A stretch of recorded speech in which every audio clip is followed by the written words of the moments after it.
Can we make some noise again for her, please? I told you about that energy. I told you about that spirit. All right. Thank you so much, Mrs. Sarah Renee.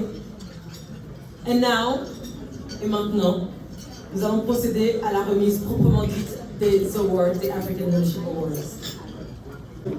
Leader du futur, so the leader of the future, I'd like to call to the stage le consul général du Sénégal à New York, M. El Hadj Amadou Ndao, s'il vous plaît, sous vos acclamations.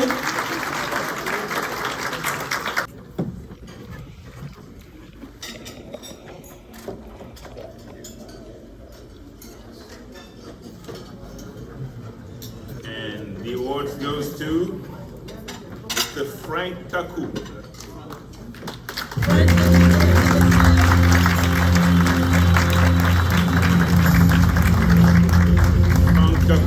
Ivoirien d'origine, Franck Kakou est titulaire d'un Master 2 en finance internationale de la faculté Montesquieu Bordeaux 4, mais s'est passionné de musique et amoureux de l'Afrique par un parcours atypique.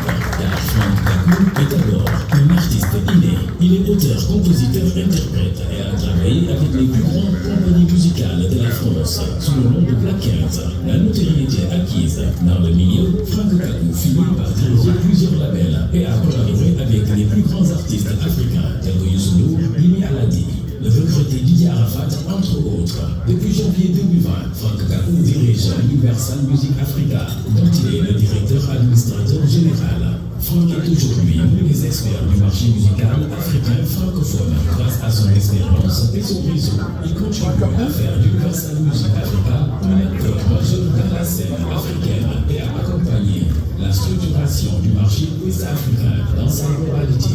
Il est également à l'origine du lancement avec succès des labels Def Jam Africa et Motown Gospel Africa et depuis le mois de juin, de Virgin Music Africa, LAS. Enfin, il fait partie des 100 personnalités les plus influentes de l'industrie musicale hors US, désignées par le célèbre magazine Billboard pour la 2e année consécutive. C'est pour tous ces critères que le jury international a décidé de décerner à M. Franck Kakou le Awards du leader du futur.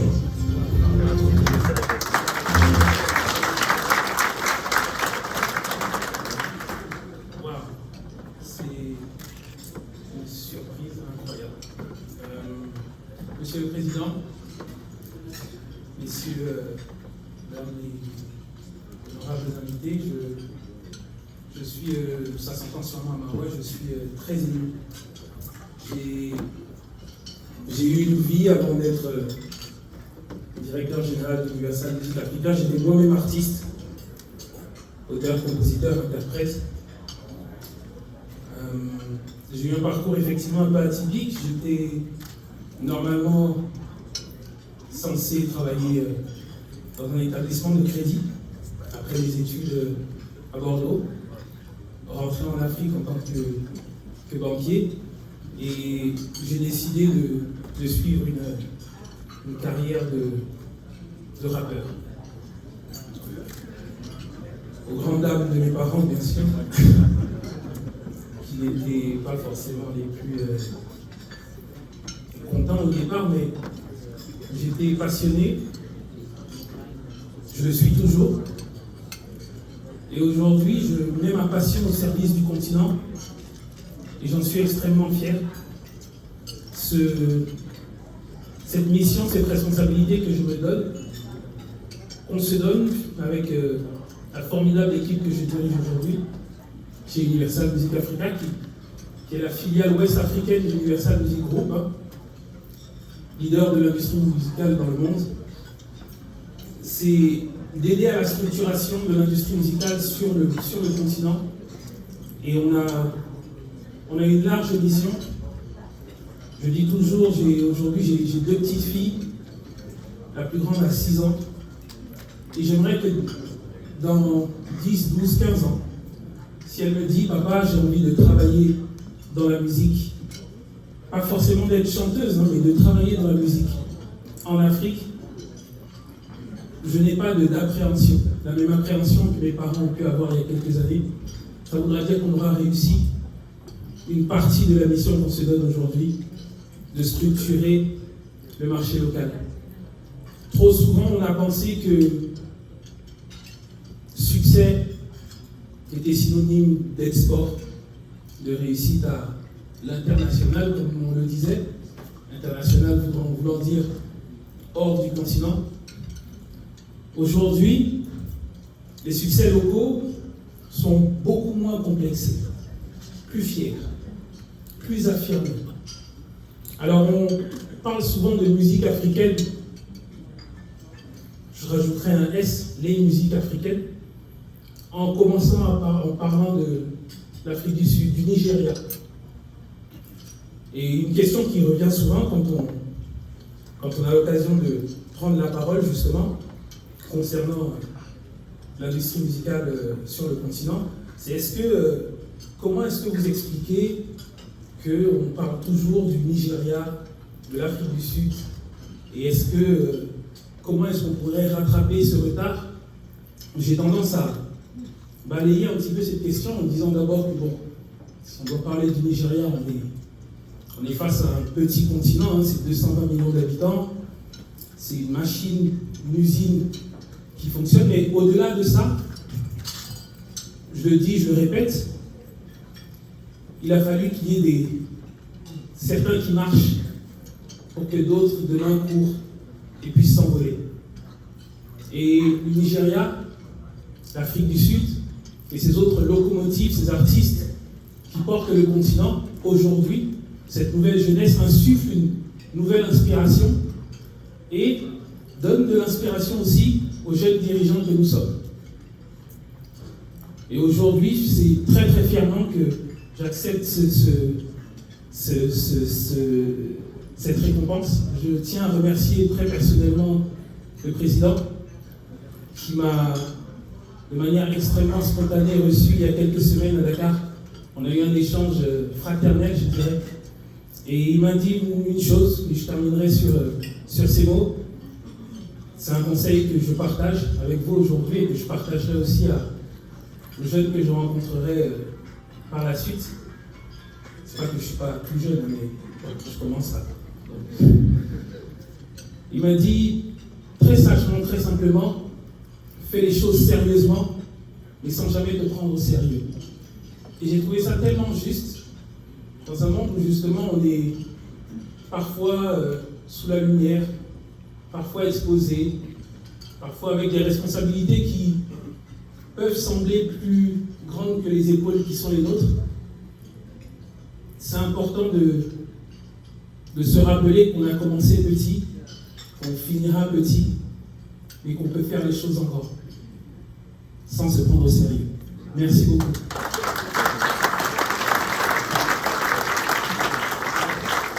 Franck Kakou, mesdames et messieurs. Franck Kakou, notre gagnant du leader du futur. Can we make some noise for him, please? Il était rappeur dans une autre vie, je pense que ça s'entend à ce discours. Congratulations, brother. C'est un frère et ça fait des années qu'on se connaît et je pense qu'il mérite amplement cet award ce soir. So, congratulations again. Félicitations encore, on peut applaudir encore bien fort pour lui, s'il vous plaît. Nous passons à présent à l'Award of Excellency.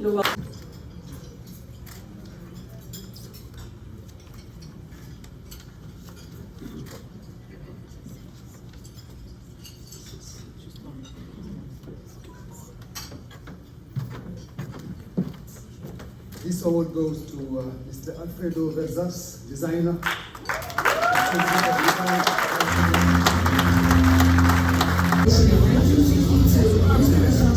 Boutiques around the world, including Asia, Canada, and the USA, known for turning animal designs into work art. He designed for queens amongst other relatives, heads of state, people of influence, including Michael Jackson and Gucci.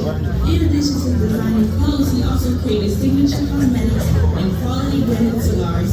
It is for all these criteria that the international jury decided to honor Mr. M. Alfredo Versace with the Award of Excellence.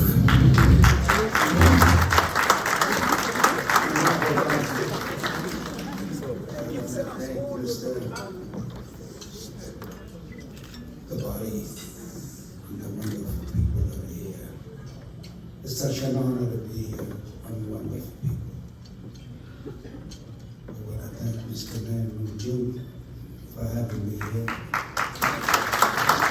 The president, the founder, and a wonderful person I spoke to Manafort.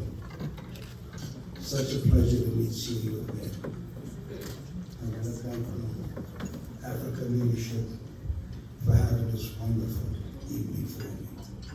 I want to thank you very much, and I hope I'll be invited back to the 6th annual of this wonderful leadership.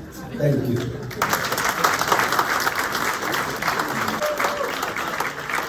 President, he hopes he will be invited to the 6th edition in Dubai. I'm sure that would not be a problem. C'est le fondateur du groupe. Président, bonne job sur l'acclamation, s'il vous plaît, mesdames et messieurs.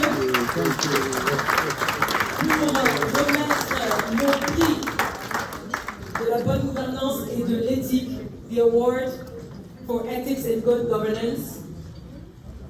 Président Mbagnick Diop va nous rejoindre maintenant sur scène. On peut applaudir pour lui. On peut l'accompagner avec les applaudissements.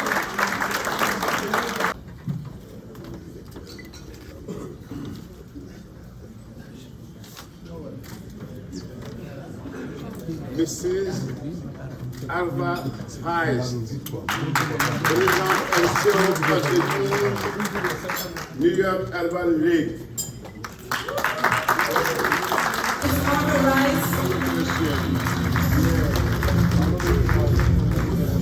Arva Rice is a passionate community leader who has dedicated herself to creating pathways to success for young people with a focus on girls and women. Arva currently serves as president and CEO of the New York Urban League. The New York Urban League is leading the way underserved African Americans are educated, employed, and empowered across the 5 boroughs. For the past 100 years, we've inspired, influenced, and ignited. So much. I am truly honored to be here this evening. Welcome to New York City.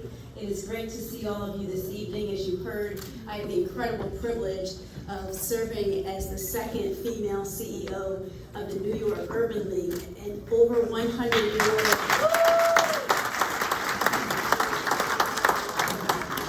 100-year-old civil rights organization. And for those of you who are not familiar, the National Urban League was started over 110 years ago when Black folks were making that great transition from the South to the North and leaving cotton fields and picking oranges and picking tobacco to move to big cities.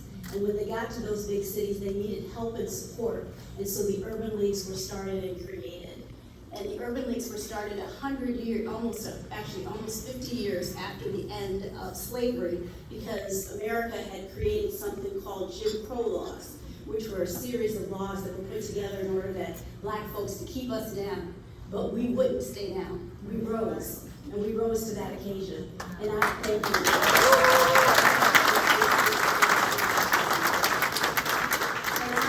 One of our national presidents who's most well-known in the Urban League movement was a gentleman named Whitney M. Young. And Whitney M. Young, one of the things that he did was he put together a group of African American leaders to travel to Africa, because he thought it was important to make that connection. Because the struggles and the challenges that we have as African Americans, we know are shared throughout the continent. And it is because of that connection that I know that this leadership program was created, that it's celebrated, and I'm so honored to be part of connecting our struggles, our challenges, and also our excellence. Thank you so much.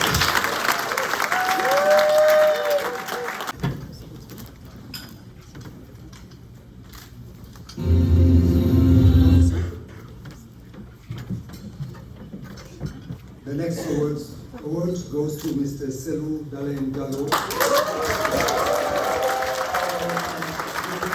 Avec de hautes fonctions publiques, il a été directeur des services de la comptabilité et du budget et d'échange au service de la population guinéenne à travers ses nombreuses actions. En octobre 2002, il a eu le prix africain de la paix, décerné par la fondation Friedrich Naumann pour la paix. C'est pour tous ces critères que le jury international a décidé de décerner à M. Selou Dalein Diallo le Award de la démocratie, de la paix et de l'engagement.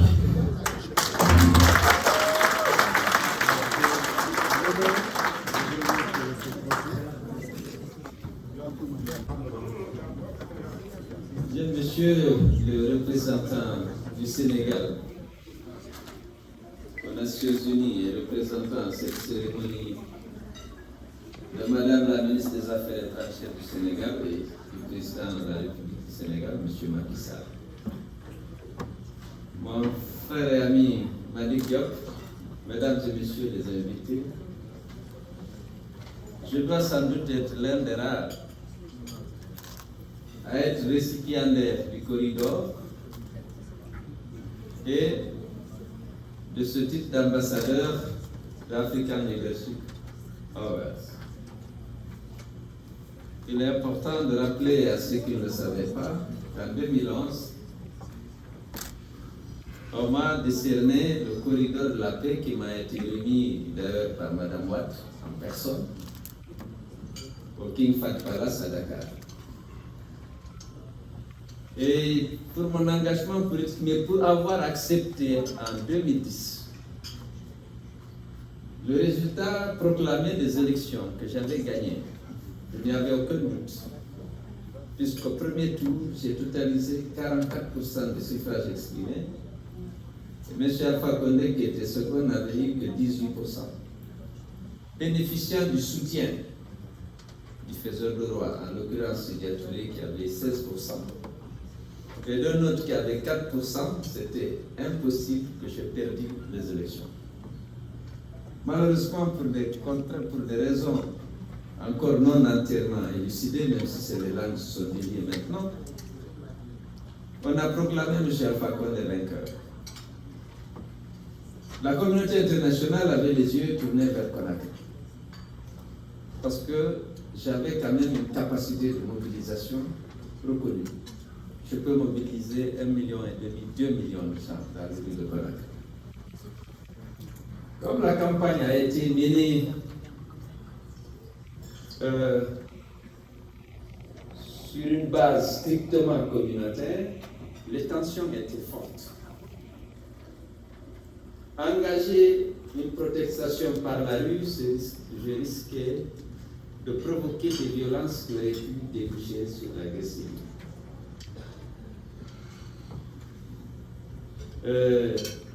J'ai décidé d'accepter le verdict de la Cour suprême qui avait été influencé, j'avais même été forcé de proclamer les résultats faux qui avaient été déjà proclamés comme résultats provisoires par la CENI. Ça, c'était pour récompenser cette patience, ce refus d'engager des violences qui auraient pu déboucher sur la guerre civile, qu'on m'a décerné le corridor de la paix. Parce que une guerre civile en Guinée pourrait naturellement s'étendre dans toute la région, compte tenu de tout ce que vous savez. Alors, je ne vais pas vous infliger un long discours. Je vais juste vous dire que mon engagement politique est presque parti de Dakar. J'avais déjà de solides relations avec le président Watt qui avait une profonde affection pour moi. À la fête de l'indépendance d'avril 2005, j'arrive à Dakar sur l'invitation du président Watt. Il était attelé à promouvoir ce qu'il appelait à l'époque le NEPAD. M. Macky Sall était son premier ministre, me fit l'honneur de m'inviter chez lui à Fatick. On a passé des jours et puis on est revenu. Au moment où je partais, le président j'ai dit je suis en route pour l'aéroport, il m'appelle, il dit non, ne voyage pas. Tu viens, on déjeune ensemble. Je dis le vol c'est 14 heures. Il dit non, tu viens, on va déjeuner ensemble. On est venu, on a parlé pendant 3h30 du NEPAD. On a échangé là-dessus, c'était encore une idée qu'il était en train de promouvoir en Afrique. Et puis, bon, finalement, lorsqu'on a fini, je suis rentré à l'hôtel.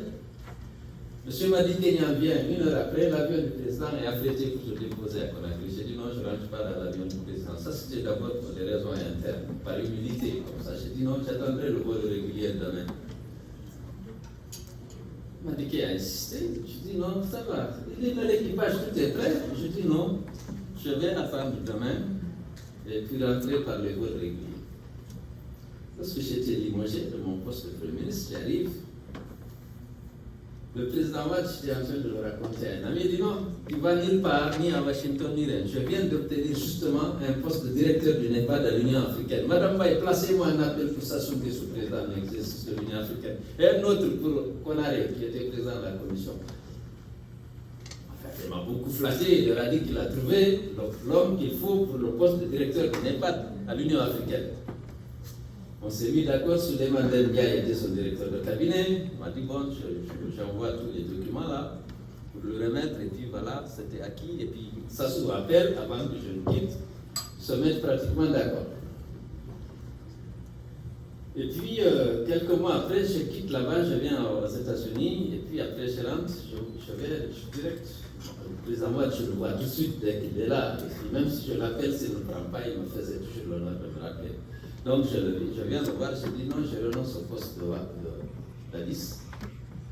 Je vais rentrer en Guinée faire la politique. Il dit c'est pas possible. La politique est très difficile. Ce qui est plus difficile, c'est lorsque toi tu es dans l'opposition, je résume, tu te bats, tu trouves des financements, tu vas aux élections, tu gagnes des députés, avant la fin de la mandature, le pouvoir t'arrive. Tu as acheté la moitié. J'ai eu 18 députés à la fin de la mandature, il ne me restait que 9. C'est très difficile, mon fils. Va à Addis, reste à NEPAD, directeur du NEPAD, après tu verras plus tard. Je dis non, président, c'est maintenant, jamais. Si j'ai votre bénédiction, je m'engage. Bon, il dit bon, si tu insistes. Voilà, il a dit bon, je t'accompagnerai. Croyez-moi, vraiment, il m'a accompagné. Alors, je voudrais féliciter et remercier mon ami Madik Diop pour avoir eu, pour les corridors, avoir déjà eu un corridor et d'être maintenant aussi ici l'ambassadeur. Vraiment, je vais dédier ce prix aux militants et sympathisants de mon parti qui sont d'ailleurs formés. Il y a eu beaucoup de victimes, parmi eux, il y en a qui ont fait le sacrifice ultime dans le combat qu'on a mené pour l'instauration de la démocratie et de l'état de droit dans notre pays. Ça a été extrêmement dur. Je voudrais leur dédier à tous ce prix et remercier Manik et son équipe pour m'avoir une deuxième fois honoré. Je ferai tout pour être digne de ce prix-là. Je vous remercie.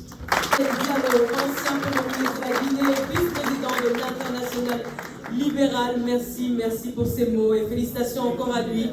Excellence, je suis désolée, je vous ai rattrapé tout à l'heure parce que vous étiez en train de vouloir descendre, mais j'ai encore besoin de vous, s'il vous plaît, because we're now going to give the award for leadership. So the leadership awards of the night, the award pour le leadership ce soir, donc qui sera remis par son Excellence.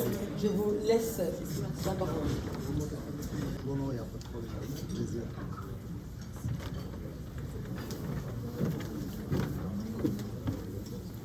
The next award will go to Mr. Baba Tanjao, DG Mumbai.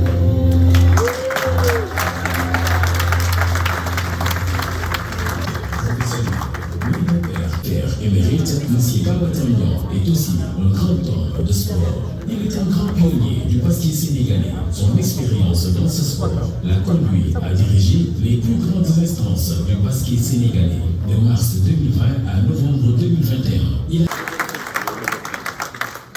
Monsieur Tandia, s'il vous plaît. Thank you. Merci. Mesdames et messieurs, je vous remercie. Monsieur Badio, je vous remercie. Je voudrais surtout dire à l'attention de la salle que je suis vice-président du BDS. Et que pendant 20 ans, j'ai vu des trophées remis et j'ai déjà vu. Alors, un jour, mon épouse me dit, mais Tanjo, quand est-ce que tu auras le trophée, toi? Président du BDS. Je dis, je ne sais pas. Il faut voir qu'est-ce qu'il y a dans la tête du président Baye. Et peut-être ça viendra un jour. Et chers amis, aujourd'hui, on est là avec ce trophée. Bien sûr, celle qui était là à mes côtés à l'époque, qui attendait ce trophée, ma première épouse, nous a quittés il y a exactement 20 mois.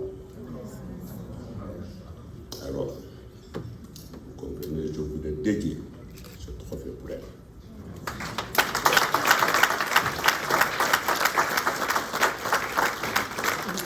Et aussi dédier ce trophée aussi à toute ma famille. Vous savez, j'ai une famille très large, du Niger au Sénégal, de la Mauritanie au Mali, la France aux États-Unis. Les Tandians sont partout. Il y a ce qu'on appelle les petits-fils de Baba Habi en Mauritanie. Ce trophée aussi est dédié à mes parents. Je voulais surtout remercier le président Mbagnick pour avoir choisi peut-être les mérites aujourd'hui que j'ai à travers la bataille économique qu'on se fait tous les jours au Sénégal. Je voulais surtout, si vous pouvez le permettre, je voulais raconter une petite histoire qui a eu lieu le 7 mars 2017. J'ai eu la chance de rencontrer le président de la République du Sénégal, M. Macky Sall, qui m'a fait l'honneur, je dis bien qui m'a fait l'honneur de m'inviter à dîner chez lui, à sa table, dans son salon privé au palais présidentiel. Quand j'ai eu cette nouvelle, j'avais un projet qui me tenait à cœur. Tout le monde sait que je suis imprimeur de père en fils. Et j'avais un projet qui me tenait à cœur, à savoir développer mon imprimerie pour en faire l'une des premières en Afrique, pas celui du Sénégal, mais l'une des premières en Afrique, puisque je suis premier au Sénégal. Et j'entends le rester. Et j'avais un projet, quand j'ai présenté ce projet au président de la République, il était minuit. Nous avons dîné ensemble de minuit jusqu'à 2h du matin. Quand je lui ai présenté ce projet, il l'a fouetté, il l'a regardé et il l'a remis au ministre des Finances, l'actuel Premier ministre du Sénégal, M. Amadou Ba. Amadou Ba, bien sûr, a transmis ce dossier à ses collaborateurs, le FONGIP, FONSIS et la BNDE. Vous savez, les lenteurs, en fait, moi je suis un homme extrêmement pressé, j'ai repris mon dossier et je suis parti. Je l'ai relooké, refait, et grâce à une société avec qui je travaille depuis plus de 30 ans, mon fournisseur de papier, puisque je suis éditeur de presse aussi, ancien patron de presse. Et permettez-moi de faire une petite incursion sur le discours de M. Dalen Diallo, puisque je suis témoin oculaire de ce qu'il vient de dire. Puisque les résultats de 2010 à Dakar, c'est moi qui les ai publiés dans mon journal Direct Info avec mon directeur de publication, Hassan Sam. Et je peux vous dire, et je confirme, que Céline Diallo avait gagné. Et j'avais exactement le résultat, puisque, évidemment, je ne peux pas donner de nom, c'est normal, mais je sais que l'Union européenne, dans son ensemble, a travaillé autour de ça pour inverser les résultats. Tout simplement. Pourquoi, M. Diallo? Peut-être que vous ne le savez pas, je vais vous le dire aujourd'hui. Vous ne le saviez pas, je vais vous le dire.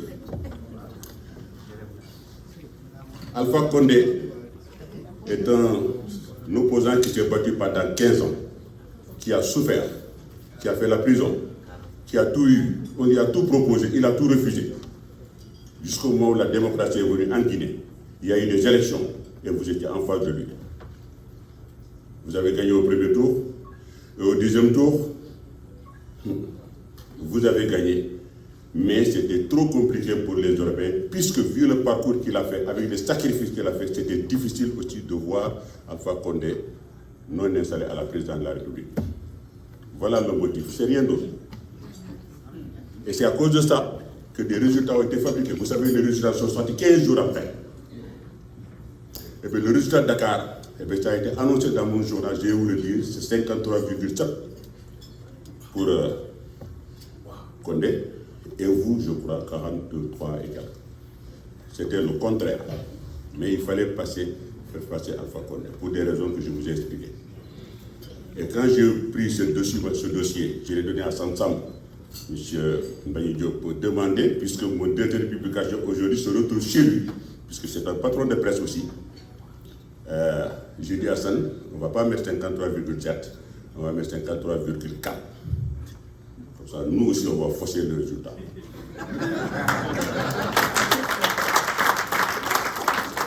Quand nous l'avons fait, bien sûr, le lendemain, tous les partisans de Gallo, ils sont venus chez nous, voilà, ils étaient là, remplis, on a été obligé d'appeler la police parce que ils disaient, vous savez qu'on a eu ces résultats, on les a fabriqués. J'ai dit non, on ne les a pas fabriqués. C'est comme ça, c'est des résultats. Et 2 jours après, eh bien, à Conakry, nous ont confirmé 54,7%. Donc, M. Diallo, c'est exactement ça. Vous avez gagné, mais l'histoire fait qu'il fallait trouver une solution. Ouais, je m'en arrête là.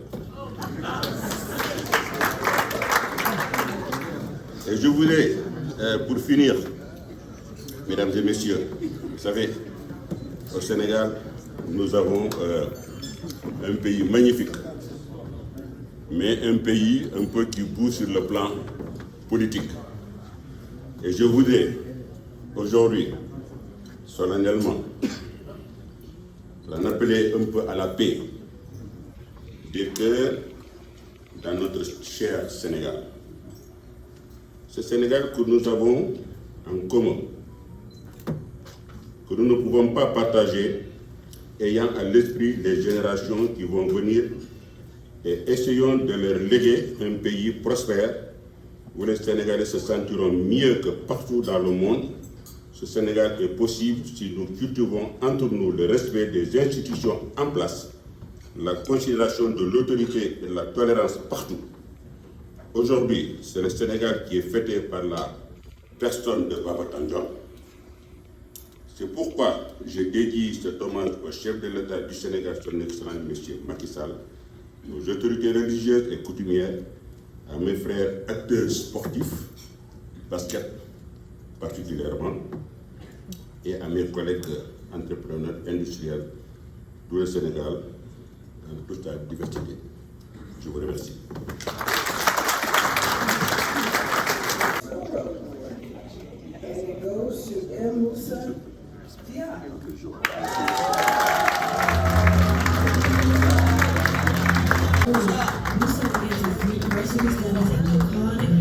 Which only lasts 2 years. He decided to go to the USA like any other young person of his age in search of success. After having worked for more than a year as a service provider in a $1 tree store, with Vivian Chitty, a star, and many actresses, and participated in the Dakar Fashion Week for 5 years. It is for all these criteria that the international jury decided to honor Nusa Dia with the award of the Diaspora.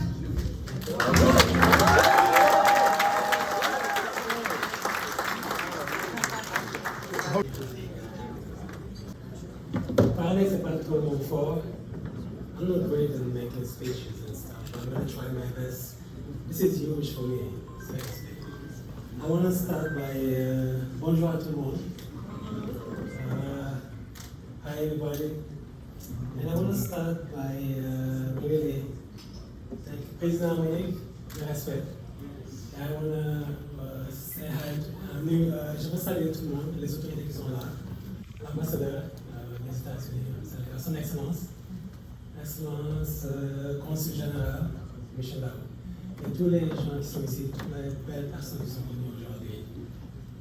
Moussa Versailles, c'est un jeune Sénégalais, pas si jeune maintenant, voilà, qui est venu ici à 25 ans de ça. J'ai commencé au bar de l'échelon, comme ils l'ont dit, en étant security guard, distribuer des flyers quand il faisait froid, voilà, qui a traversé les échelons, qui a travaillé. Et ce qui m'a beaucoup motivé, c'est comme tous les Sénégalais, comme tous les Africains, c'est les valeurs que nos parents nous ont inculquées dès qu'on était jeunes. Valeurs de foule, faille, gomme sa botte et Dieu. Voilà, ça c'est les critères qui m'ont toujours guidé dans ma vie. Donc, c'est énorme pour moi. Un jeune de Thiaroye, de la banlieue dakaroise, qui est venu travailler dur et avec l'aide de Dieu, qui est là où il est maintenant, qui a maintenant sa propre société ici, qui a créé des entreprises au Sénégal. Et j'encourage tous les jeunes qui sont là, je le dis tout le temps, il faut qu'on retourne. Si on peut, chacun avec ce qu'il fait, dans le domaine qu'il est, c'est parvenir à sa petite contribution à notre pays, créer 1 ou 2 emplois, c'est quelque chose qu'on ne peut pas tout laisser à l'état. Voilà, il faut qu'on revienne et qu'on ait le courage. Moi, j'ai créé des sociétés là-bas maintenant, des unités de production, et Inch'Allah, si Dieu le veut bien d'autres, Inch'Allah. Si je suis arrivé, tout le monde peut le faire. Un jeune de la banlieue qui est venu ici, qui parle anglais, 25 years ago, I couldn't even speak proper English. I had an accent. But by those values that my parents put on me, which is, I'm not going to translate it, full job, courage, and honesty, I think I got to where I am right now, with the grace of God. I thank everybody. I'm going to thank my family, my friends, and my team, besides it's not just Musa, it's a big team behind me now. My team here in the US and my team in Senegal, Dakar and Saleh, they all work hard to make this journey last forever, inshallah. Then I'm going to thank my family, again my friends, and also I want to how to say, je veux dédier ce prix-là à tous les jeunes en Afrique, spécialement à nos jeunes au Sénégal. Vous pouvez y arriver avec un peu de courage, believe en soi-même et Inch'Allah être honnête ce qu'on fait. The sky is the limit. Si tu y crois avec toutes les valeurs que nos parents font nous, si je suis arrivé comme ça, un gars qui vient de Thiaroye-sur-Mer, qui ne parlait pas l'anglais, et après 25 ans, j'ai ma propre société, des employés, et Inch'Allah, on espère que ça va être que le début. Et je remercie encore M. le Président. Respect encore et merci pour tout.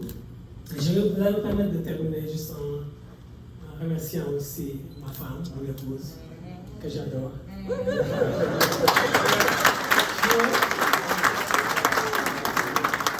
vais me permettre encore qui est aussi CEO, une nouvelle compagnie qu'elle a créée, Kerman Power. Donc, she's trying as well. Donc, I love you, baby. Thank you, everybody. Thank you so much.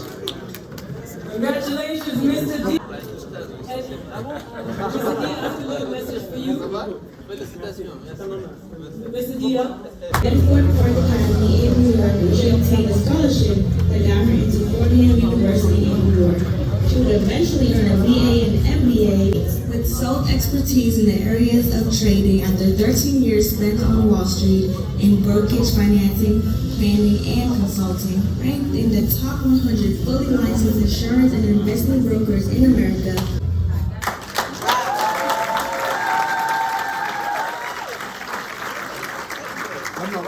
I wish my 5 years of taking French in school, in high school, and college, I wish I had it back again. But because of my love for Senegal, I'm sure I'll get it together. But I want to thank, first of all, Almighty God for taking me on this journey. And as you see, it is a journey. One of which sometimes they say if you want to make God laugh, tell him what your plans are. Well, my plans was to go one way and God said, it's time to deal with finance. So first I take this time to truly pay homage to the founder and president of the African Leadership Awards, Mr. Mani Joe. And definitely, all praises to you, because you have created a platform where people in our communities have not been acknowledged. We don't think, and our children don't know what's out here other than maybe being a video vixen or a hip hop artist. So I thank you so that they can see that there are more things to do. I also thank the promo consultant team for establishing these awards and this forum, without a doubt. And a special appreciation to Tara Renee and Amadou